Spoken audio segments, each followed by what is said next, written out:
عالسلامة الناس الكل، مرحبا بكم في فيديو جديدة.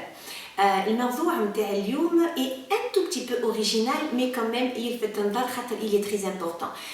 Est-ce que notre entourage est responsable de nos kilos en trop؟ يعني هل ترى الناس اللي عايشين معاك عندهم علاقة بالكيلوات الزايدة إيه ولا لا؟ أنا باش نحكي على دراسة عملوها علماء النفس بجامعة أسترالية اللي هي نيو ساوث ويلز، وهي اللي تحكي على تأثير الناس اللي عايشين معاهم في الكيلوات اللي نجموا معناتها يكونوا زايدين عنا. بالطبيعة باش يفرق معناتها اسكو الشخص اللي معاك هو زوجك، صديقك، اسكو العائلة الكبيرة، العائلة الصغيرة. هاو باش نفسر حسب ما قالوا العلماء شنو اللي يصير، لكن أنا في العيادة متاعي نرى فما علاقة كبيرة بين البيئة اللي أنت تعيش فيها والماكلة اللي تاكل فيها والسمنة. راهو سبب السمنة مش ديما كمية الماكلة، تنجم تكون النوعية بالطبيعة، تنجم زينة تكون التأثير والأسلوب الحياتي اللي موجود في الدار والنمط اللي الناس الكل عايشة بيه اللي أنت تتبعه من غير ما تشعر بروحك. دونك الافراد اللي تعيش معاهم سواء الاصدقاء نتاعك والا زوجك والا العائله عندهم واللي يرافقوك في الطاوله ان توكا سو كي فوز اكومباني ا تابل يلعبوا دور معناتها كبير للغايه ومهم، معناتها يلزمنا نتلاهوا به. مثلا باش نعطي ان اكزومبل، الا كان العبد اللي تعيش معاه والا تاكل معاه ياكل بشويه الى تري بو دابيتي، انت من غير ما تشعر تولي تاكل اقل، اللي هو هذا سلوك لا شعوري ما نتحكموش فيه. وبالعكس بالطبيعه الا كان الشخص اللي تعيش معاه ولا تاكل معاه ياكل بكميات كبيره وتولي انت من غير ما تشعر تاكل معناتها في كميات اكبر من العاده نتاعك. فما نوع نتاع تقليد اللي هو اسمه لو ميميتيزم، هو سي ان موديل سوسيال اللي معناتها نتاقلموا مع الناس اللي نعيشوا معاهم. لو كومبورتمون هذايا دونك اللي انكونسيون هو سلوك لا شعوري، ينجم يكون سبب من اسباب الافراط في الوزن، لكن عنده انعكاسات سلبيه على حاسه الجوع والشبع اللي هي غريزيه فينا.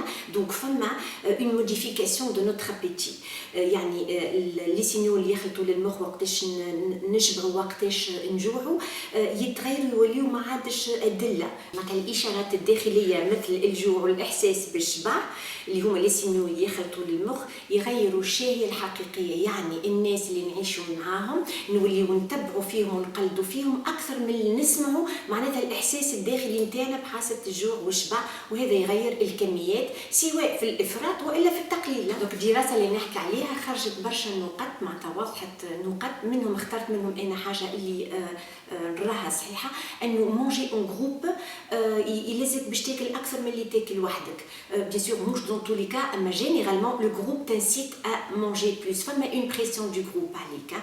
نعطي مثال، وقت اللي تمشي للريستوران وانت ناوي باش تاكل ومش باش تاخذ ديسير على خاطر ضد الفكره انك تاكل السكريات، ينجم وقت اللي الاصحاب نتاعك ياخذوا الديسير تولي انت يا تشتهي يا تتلس، على خاطر فما نوع من التقليد كما كنت نحكي لو ميميتيزم انكونسيون. دونك ناس ياخذوا ديسير نقول اي ميساج مرة هذه ناخذ ديسير معاهم سي با غراف نعمل اون انتورس ونعاون ونشد ثنيه من غدوه. مثال اخر، اذا كان انت مستدعي عند العائله ولا عند اصدقاء وانت معناتها تعس على ماكلتك وباش تعمل بروغرام لنفسك، ان بروغرام دو بيان اتر، مي كمان فما ضغوطات تصير على خاطر يقدموا لك اطباق اللي ما تنجمش ترفضهم الكل، حتى وكان ما خذيتش بعض الحاجات يلزوك باش تذوق من الحاجات الاخرى، اللي خاطر ينجموا هما يغضبوا اللي معناتها انت ما خذيتش الماكله اللي هما حضروها لك. وثاني حاجه انت تدخل في موديل نتاع اليوم ناكل خاطر انا مستدعي، مثالش زاد